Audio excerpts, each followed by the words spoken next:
El horizonte se tiñó de un rojo profundo, reflejando tanto el amanecer como la sangre que estaba por derramarse. Era el año 31 a.C., y el mar Jónico se convirtió en el escenario de uno de los enfrentamientos más decisivos de la historia antigua, la batalla de Actium. Allí, las fuerzas de Octavio, el futuro emperador Augusto, se preparaban para confrontar a Marco Antonio y Cleopatra, cuyos destinos habían quedado inexorablemente entrelazados en un conflicto que definiría el rumbo de Roma y del mundo mediterráneo. Octavio, el astuto sobrino y heredero de Julio César, había consolidado su poder político mientras su rival, Marco Antonio, se refugiaba en la alianza con Cleopatra, la reina de Egipto.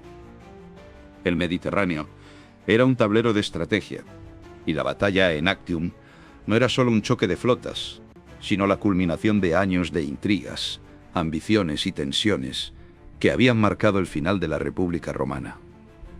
Los hombres se alineaban en sus barcos, nerviosos pero decididos, mientras la bruma matinal envolvía el mar, anticipando la tormenta que se avecinaba.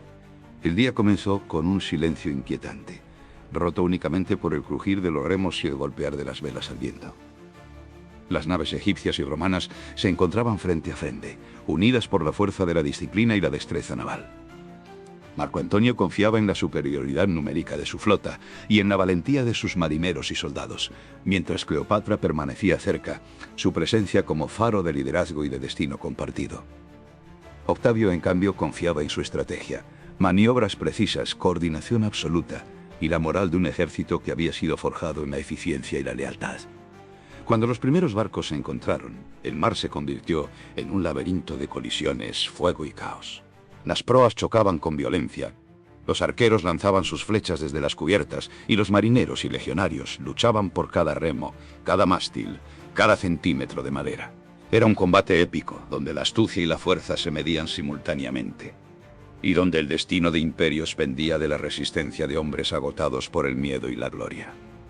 Cleopatra observaba la batalla desde su nave, consciente de que cada decisión podía determinar no solo su supervivencia, sino la de Antonio y de toda su corte. A medida que el día avanzaba, la superioridad táctica de Octavio comenzó a imponerse.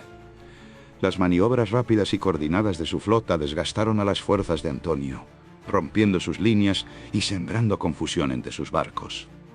La moral de los egipcios comenzó a flaquear cuando Cleopatra, temerosa del fracaso, ordenó retirarse, abandonando el centro de la confrontación. Marco Antonio, atrapado entre la lealtad a su reina y la brutal realidad de la derrota, intentó resistir, pero el destino ya había decidido su final. Cuando la batalla concluyó, el mar de Actium estaba cubierto de barcos hundidos y restos flotantes, testigos mudos de la catástrofe. Octavio emergió como vencedor, asegurando su camino hacia la supremacía absoluta en Roma y poniendo fin a la rivalidad que había marcado los últimos años de la República.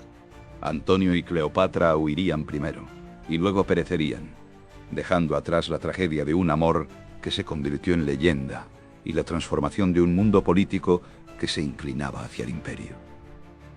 La batalla de Actium no fue solo un enfrentamiento militar, fue el crisol donde se forjaron los futuros cimientos del poder romano. La precisión estratégica, la disciplina y la ambición de Octavio contrastaban con la pasión, la alianza y la audacia de Antonio y Cleopatra, creando un relato épico de ambición, amor y destino.